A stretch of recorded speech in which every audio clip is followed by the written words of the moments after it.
Assalamualaikum, ketemu lagi di channel Sahabat Bananang. Mau berkunjung di Eyang Kawuh. Eyang Soreng Kawuh. Beliaunya pengawal Dewi Amiswati, iya. putri dari Aryo Penangsang. Iya. Pak, ini ceritanya bagaimana Pak kok bisa sampai nyasar ke sini itu loh? Untuk Mbah Soreng Kawuh kan dia kan dari Jepang Panolan. Kok bisa nyasar sampai ke sini? Biasanya kan menyebar ya. Dikejar-kejar Belanda, menyebar dari sana. Belanda. Dikejar sama itu sama musuh-musuhnya itu ya. Itu biar menyebar sana, yang ini ke timur di desa Ketawang sini. Ketawang. Ini tiba orang 5 di sini. Dia diikuti sama 5 ya, pengawalnya, 5 Pak. Pengawalnya.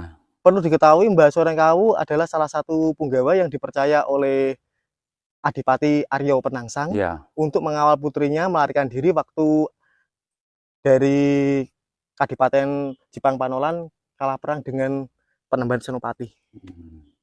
Karena beliaunya istilahnya menghilang diri untuk menghilangkan jejak ya, Pak ya. Menghilangkan jejak. Ya, supaya keturunan dari Raden Aryo Penangsang masih ada gitu. Dan sekarang keturunannya menyebar ke kelurahan, Pak ya, rata-rata. Kelurahan, di Kalianyar, dan di Ngeronggot itu ada, dan ini di Ketawang. Ada lagi di Tarokan. Di Tarokan sana ya. Di Tarokan ada. Yang di Lestari kita sudah di Lestari Batian Rowo ada satu. belum kita upload, mungkin untuk di kemudian hari kita upload, masih dalam proses pengeditan. Iya. Dan ini kemungkinan eranya sekitar 1600-an.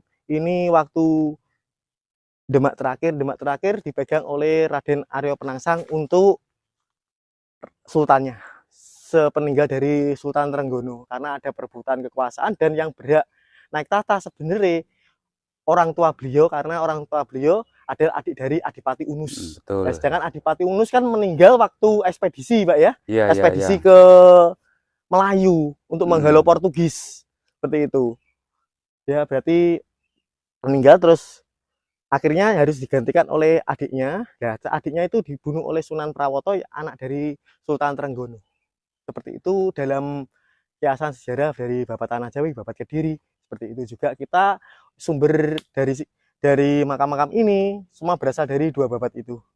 Ya, kalau masalah kebenaran enggaknya Allahu alam, tapi kalau secara pandangan gaib gimana, Pak? Asli ini asli ya. Untuk pandangan gaib yang Bapak di sini asli ya. Memang saya juga merasakan seperti dipanggil-panggil, dan dia bilang kita sudah pernah ke adik-adiknya. Memang ada yang nuntun. Kan kita urutkan dari pertama Mbah Soreng Pati. Mbah Soreng Pati adalah pengawal utama yang ada di kelurahan, Pak ya. Di kelurahan sebenarnya di kelurahan masih ada satu, Pak. Amiswatinya ya, beliaunya ya otomatis mengikuti kita mencari pengawalnya ya. Seperti dikasih tahu, ini loh pengawalku. Tadi kita sempat bingung juga ya waktu kesini dulu ya. Tapi seperti ada yang nuntun. Bapak belum pernah kesini kan? Belum pernah kesini.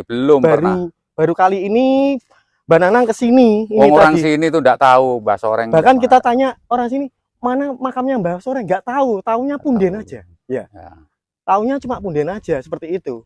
Ya mungkin ya orang tua dulu mungkin memang dirahasiakan untuk makam beliau ya, Pak ya. Mungkin ini baru pertama kali ada di YouTube, Pak ya. Ya, ada. Pertama kali. Memang kita spesialisasinya kita mencari makam-makam leluhur yang mudah-mudahan besok masyarakat sini, ya maaf, di sini banyak fanatik baru, makanya ini adalah makam leluhur, seperti leluhur ini ditinggalkan. Ini makam itu ya, Pak, makam ini orang sini enggak tahu ini makam siapa, ini enggak tahu orang sini tuh. Nah, ini saya meditasi, saya tanya beliaunya, ya betul-betul Eyang Soreng Kawuh. Bener Eyang Soreng Kawuh, Pak ya. Betul ya. Di sini bawa orang 5 ya. Di sini bawa 1, 2, 3, 4, 5 itu persis ya. Dan kok bisa sampai ke sini, karena itu kan sudah diperintahkan oleh Ibu Amiswati, Pak ya, untuk menjaga daerah sini berarti, Pak ya. Ya mungkin beliaunya kan mungkin ingin jadi babat alas sini, sana. Nanti di sana kan seperti kerajaan malian semua di sana. Makanya jadi kabupaten sendiri. Ya, anak buahnya disuruh ke sana. Keadaan aman toh. Suruh ke Tarokan, suruh ke Purwasri sini. Tapi kalau untuk Mbah Soreng Kawuh ini meninggalnya bukan karena dibunuh, bukan ya, Pak ya? Bukan ini. Ya, dia memang tua sakit ya. Sakit tua ya. Iya. Ini tapi orangnya sakti mandraguna, Pak. Sekti. Makanya di sini tidak tahu kalau nyadran di muka situ. Nah, ini Tapi otomatis yang di situ di pagar-pagar itu orang berdarah biru semua itu. mungkin masih Ya, keturunan beliau mungkin juga. ada keturunan. Saya lihat itu yang pagar biru itu masih keturunan Pangeran Diponegoro itu. Masih Pangeran Diponegoro. Pak Lurah Jaini ya, Pak Lurah Jaini Tawang itu, dan Pak siapa itu yang di Kepoh itu, dan Pak Haji Mas Hadi, Pak Supekan itu Amit Sewu masih keturunan Pangeran Diponegoro. Berarti memang untuk zaman antara Mataram dengan Jepang Panolan memang ada konflik sejak dulu, Pak ya. Memang ada konflik untuk kekuasaan, dan memang yang harusnya untuk naik tata bukan dari Mataram, Pak, dari Jepang. Karena Mataram kan bukan berdarah dari Demak. Kan dia kan orang kepercayaan dari menantu dari Sultan Demak yang bernama Raden Trenggono. Ya, dia punya menantu yang namanya Joko Tingkir. Seperti itu, yang mendirikan Kerajaan Pajang, dan akhirnya dia dikasih tanah di daerah Mataram untuk membentuk suatu pemerintahan baru yang bebas pajak karena jasanya beliau. Lambat laun yang besar itu malah Mataram bukan Pajang, dan akhirnya Pajang yang menggabungkan diri dengan Mataram. Seperti itu, dan ini salah satu wilayah Mataram ya, daerah sini juga. Ya. Di waktu 1600-an lebih, di sini adalah wilayah dari Kerajaan Mataram Islam. Seperti itu. Ya, kalau ingin ke Mbah Sorengkawuh, Pasar Kunjang itu langsung ke barat. Nah, ke barat langsung kanan jalan masuk ya. Di Lambang Kuning juga ada, Pak. Mbah Soreng juga ya. Mbah Soreng itu di Lambang masih Kuning ada kerabat dengan sini ya, mungkin masih pertemanan dalam ya, itu mengawal ya, teman seperjuangannya. Itu tepatnya di daerah mana, Pak, kalau di Lambang Kuning, Pak? Di Lambang Kuning itu di daerah jalan apa itu? Mastrip. Mastrip itu. Jalan Mastrip dekat dengan Bahirobiro, ya. Bahiroboro ya. Ya. Di situ kita tulis sebagai Mbah Soreng Kimpuh ya. Soreng Kampuh. Soreng Kampuh. Ada di video Mbak Nanang, nanti bisa dicari, bisa dilihat di deskripsi dari video ini. Dan ini kenapa, Pak? Ini kan jarang orang yang tawasus. Mungkin baru kita yang tawasus sini, Pak ya. Setelah sekian ratus tahun, mungkin baru kita yang tawasus. Orang sini ya enggak tahu makam siapa ini, enggak tahu ini. Cuma bilangnya Mbah Ageng atau siapa. Ageng gitu, tok. Ya. Seperti yang ada di Ali Anyar sana, Pak ya. Bilangnya kan Mbah Ageng gitu ya, aja ya. Terus kalau di kelurahan bilangnya Mbah Soreng gitu aja. Tapi kan Mbah Soreng siapa? Mbah Soreng ada 8. Dan salah satunya ada di Demak. Waktu mau ngawal di sini, dia nyegat di sana. Dia supaya bisa lolos yang lain, dia mengorbankan diri di sana. Ya. Ada, nanti kita tulis di deskripsi semua untuk nama-namanya, alamatnya di mana. Dan yang ada salah satu yang tidak diketahui itu ternyata ada di desa Lestari. Ya? Lestari ada di Lestari ya. Ada. Di makam umum Lestari, sebelah barat muka. Itu aja juga nggak tahu juga di sana, Pak ya. Orang sana nggak tahu siapa itu, nggak tahu.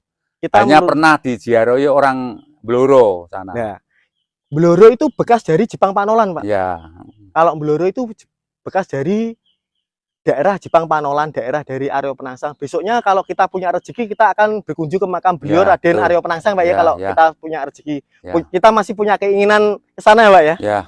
Karena apa? Karena kegagahan beliau, keberanian beliau, dan sekarang masih dilambangkan dalam bentuk pernikahan. Kalau pernikahan itu pasti ada keris terus dikasih untayan apa, Pak itu? Untayan kembang melati. Bunga melati itu ibarat ususnya dia. Ususnya dia ya. Ya. Bisa dipastikan untuk keris setan kobra itu bentuknya seperti apa, Pak? Ya.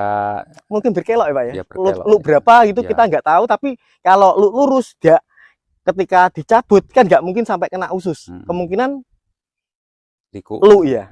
Kemungkinan lu seperti itu. Tapi kita juga nggak lihat barangnya karena ada yang bilang itu hanya mitos. Tapi kalau kita berkeyakinan itu ada ya. Ada. Mungkin ada seseorang yang pegang itu, tapi itu bukan keris sembarang, itu memang benar-benar sakti. Seperti itu. Dia peninggalan dari Sunan Muria dulu. Sunan Kudus. Ya. Dulu.